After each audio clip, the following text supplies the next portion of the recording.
Selamun Aleyküm bizi izleyenler ve hürmetli hemkarlarım. Növbəti kondisionerimiz TCL kondisioneridir. İndi mən sizə onun istifadə qaydasını göstərəcəm.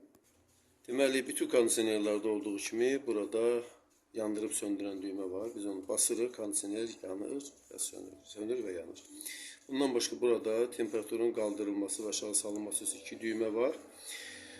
Bir də bu düymənin altında mod düyməsi var. Bu mod düyməsinin köməyinə biz növbəti rejimlərə keçirik. İndi hal-hazırda isitmə rejimindədir. Biz bir dəfə basanda avto rejimə düşür. Avto rejimdə biz qoyduğumuz temperaturdan asılı olaraq kondisioner ya soyuğa ya istiyə işləyir. Hal-hazırda məsələn 20 qoymuşuq. Əgər temperatur 23-dən aşağı düşərsə, istiyə yuxarı qalsa, deməli soyuğa işləyəcək. Bir daha basanda soyutma rejimi gəlir. Soyutma rejimində biz deməli çalışmalıyıq ki 22-24 arasında temperaturu qoyaq ki bizim orqanizmimiz üçün daha uyğun temperaturlardır. Bir daha basanda nəmin alınması rejiminə keçirik. Bu ən az istifadə olunan rejimlərdən biridir. Bir daha basırıq. Bu sərinkeş rejimində adi ventilator rejimi işləyir. Bir daha basırıq. İsitmə rejiminə giririk. İsitmə rejiminin özəlliklərindən biri odur ki, burada temperaturu 28, 29, 30 dərəcəyə qoymaq və bir də fanın sürətini dəyişmək lazım. Gördüyümüz kimi hal-hazırda ən böyük sürətdədir.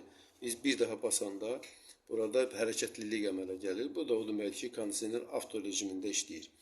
Burada başqa düymələr də var. Slip düyməsi var. Məsələn, tutaq ki, biz slipi basdıqsa, burada ay işarəsi gələcək. O deməkdir ki, əgər biz 30 dərəcəyə qoymuşuqsa, 2 saatdan sonra temperatur 29 dərəcəyə, 1-2-3 saatdan keçəndən sonra 28 dərəcəyə düşəcək ki, bizim üçün çox da rahat olsun.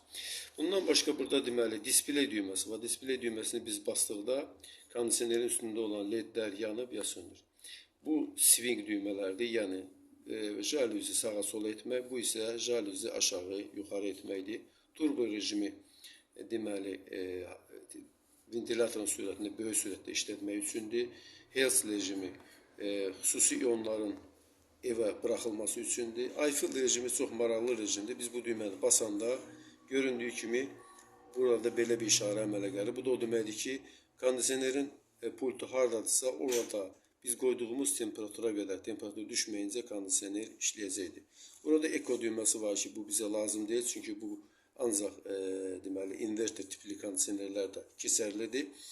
Və bir də burada bir maraqlı yenə də 2 dənə düymə var, kombinasiya var. Yəni mod düyməsini, timer düyməsini eyni zamanda basıb 5 saniyə saxlayanda tamamilə kilidə düşür və bu kilidə düşdüyü təqdirdə də pultun heç bir düyməsi işləmir. Bizi axıra qədər izlədiyinizə görə sizə təşəkkürümü bildirirəm. Əssəlamu aleykum və rəhmətullahi və bərəkatuhu.